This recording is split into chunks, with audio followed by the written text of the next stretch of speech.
My dearest Lola, you're my everything, the start and the end of my world. The reason I chase dream, on you I depend.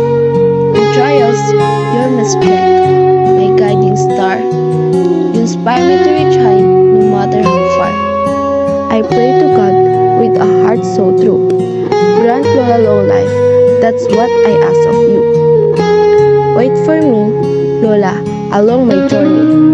Your hardship I'll repay someday. In my heart, you're always number one.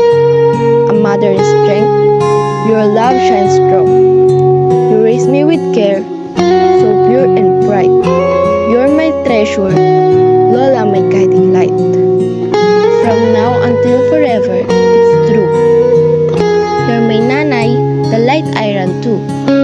My heart warms when I see your loving smile.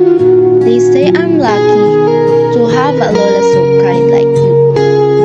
Sometimes forgive me if my voice get a little loud. It's just a tiredness hidden in the crowd. God knows how guilty I feel inside for words unspoken that I cannot hide. I love you, Nanay, beyond all measure. I'll strive for you, it's my greatest pleasure. I follow my dreams and do what you ask. Just wait, Lola, I complete my task. I'll buy you all you deserve and more. Like the gifts you